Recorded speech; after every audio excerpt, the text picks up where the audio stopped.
Adolf Eichmann was born as Otto Adolf Eichmann on March 19, 1906, in Solingen, a town in the North Rhine-Westphalia region of Germany. His father, Adolf Karl Eichmann, worked as a bookkeeper in a Calvinist Protestant family. Growing up in a middle-class family during the time of the Second German Empire, Eichmann's early years were marked by change and loss. His mother, Maria Eichmann, died when he was just 8 years old in 1914. Afterward, his father remarried, and Adolf was raised by his stepmother, Marie Zauersel. In 1913, Eichmann's father moved to Austria for work, and in 1914, the rest of the family planned to join him. However, this move was delayed because of the outbreak of World War I. Eventually, the family relocated to Austria, where Eichmann attended the Kaiser Franz Joseph Secondary School, receiving a standard education and learning to play the violin. He also joined a group called the Wandervogel, which involved outdoor activities like hiking. This movement, which started in Germany and Austria, focused on promoting traditional German values in opposition to the industrialization happening at the time. Eichmann's early life occurred in a time of political and social upheaval. Europe was on the brink of World War I in the early 1900s, and after the war ended in 1918, Germany was left defeated. The Treaty of Versailles imposed harsh terms on Germany, which led to growing resentment in the country. This political tension played a role in shaping Eichmann's later political views. Adolf Eichmann's education was far from traditional. He struggled in school, repeatedly proving himself to be a poor student. Eventually, Eichmann left Kaiser Franz Joseph Secondary School early and did not attend many other schools after that. Instead, he chose to work in various jobs, reflecting his desire to break away from formal education. In the middle of the 1920s, Eichmann's family ventured into business, and his father established the Untersberg Mining Company. Eichmann joined his father's business in 1924, but this involvement was short-lived. By 1925, Eichmann had moved on from the family business and started working as a clerk for an Austrian radio company. Later, he worked for the Vacuum Oil Company, a major American oil company that merged with Standard Oil in 1931. On the surface, Eichmann seemed to lead an unremarkable life working regular office jobs at large companies, but his personal life was a different story. During this time, Eichmann joined the Front Fighters Union, a right-wing militia. This group, founded by Hermann Hiltel, an ex-Austrian army officer, opposed the Treaty of Versailles and advocated for pan-Germanism, a political movement that aimed to unite German-speaking people across Europe. The Front Fighters Union shared many of the same views as Adolf Hitler's Nazi Party, particularly in their shared opposition to Jews. It was through this group that Eichmann's political ideology began to take shape, influenced by his increasing involvement in far-right politics.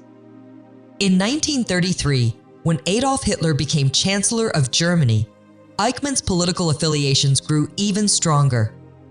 Eichmann joined the Nazi Party's Austrian branch and the Schutzstaffel SSA paramilitary wing of the Nazi Party. However, this membership was short-lived, as the Austrian government soon banned the Nazi Party.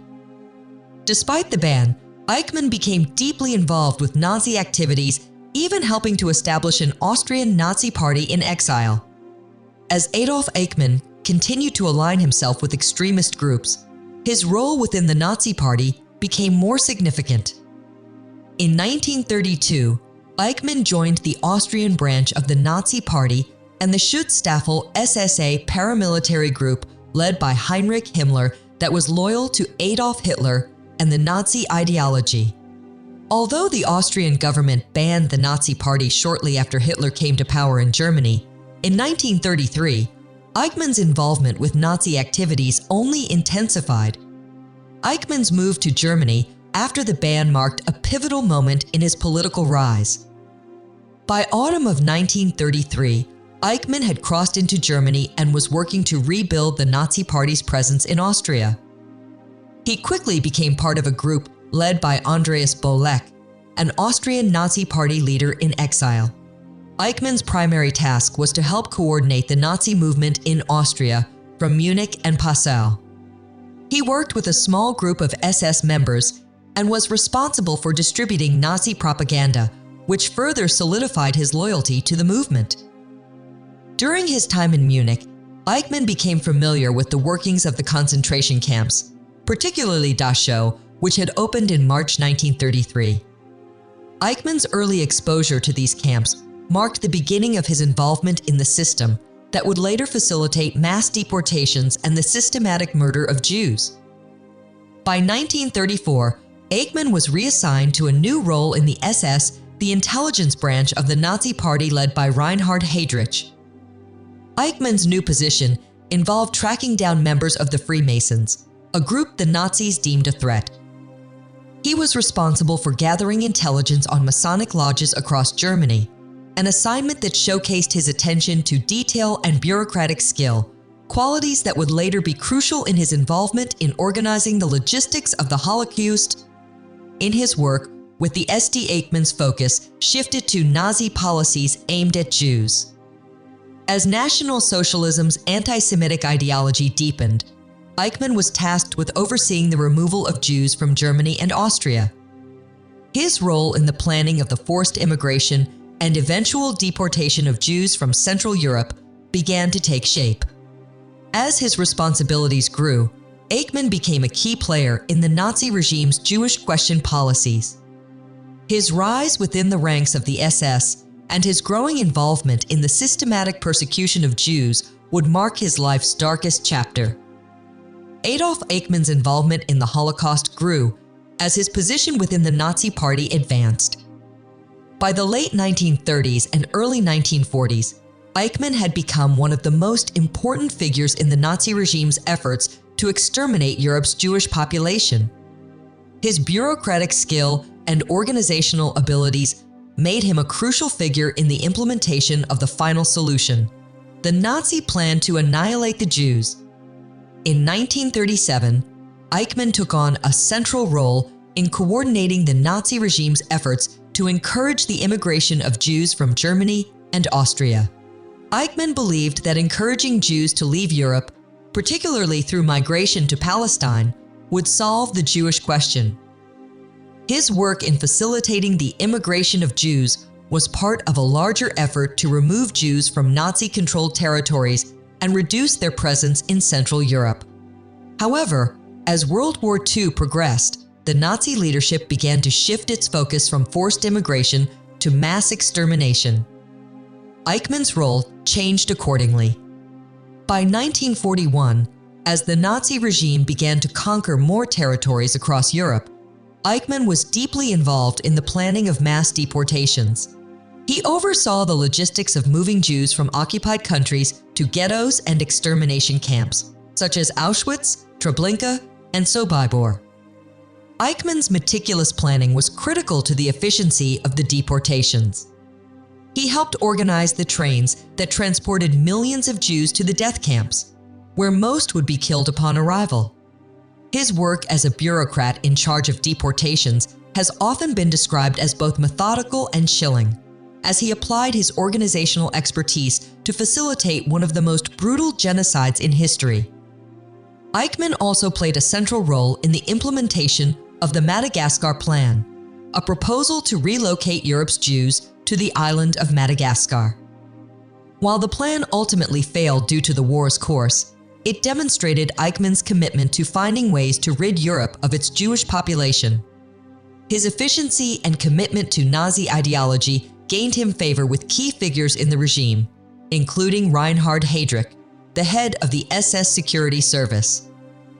Eichmann's growing power within the SS made him an indispensable figure in the Nazi machine, especially as it began to turn its focus toward mass extermination.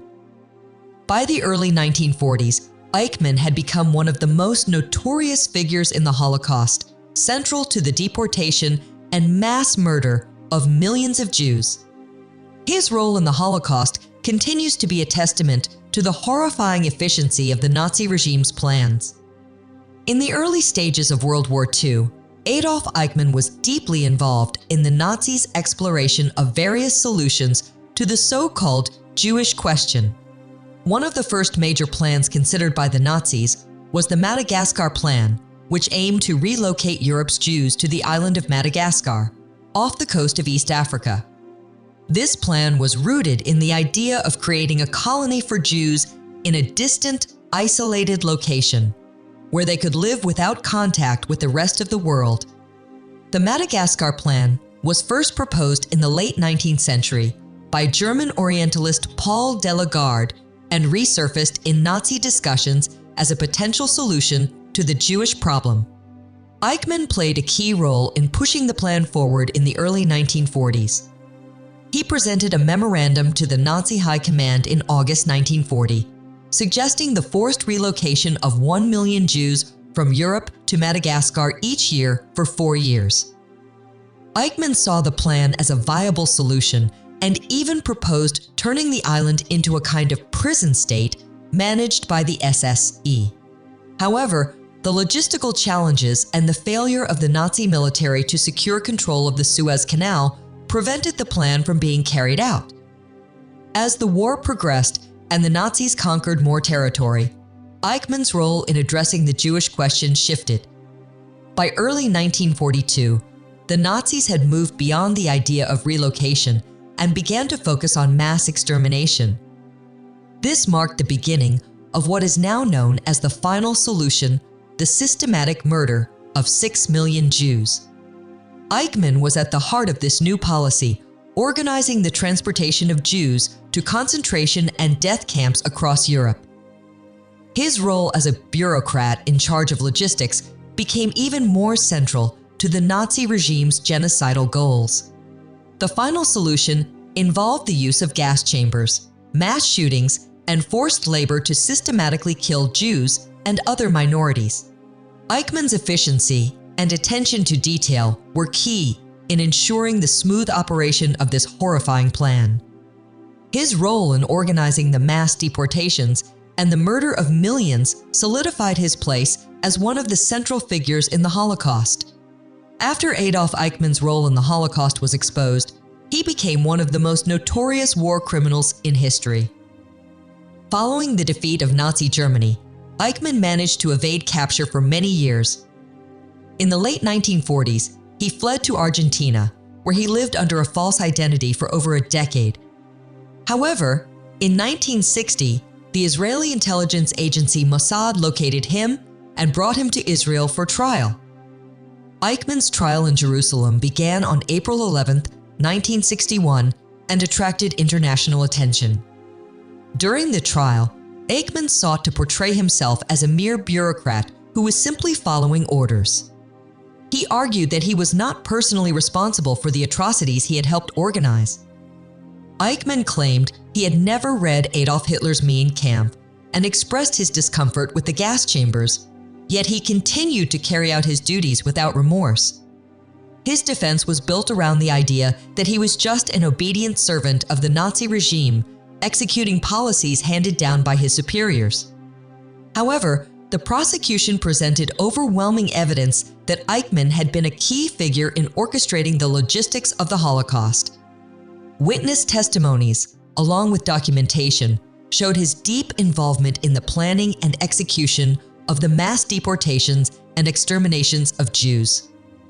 Eichmann's claims of innocence were dismissed, and on December 12, 1961, he was sentenced to death. Despite an appeal for clemency, Eichmann was executed by hanging on June 1, 1962, in Ramla, Israel. His execution remains the only civil death sentence ever carried out in Israel. Eichmann's trial, execution, and the debates surrounding his role in the Holocaust sparked widespread discussions about responsibility, guilt, and the nature of evil. What do you think about Eichmann's defense at his trial? Do you believe he was simply following orders? Or was he a key architect of the Holocaust? Don't forget to like, share, and subscribe for more content on history's most infamous figures. Thank you very much for watching.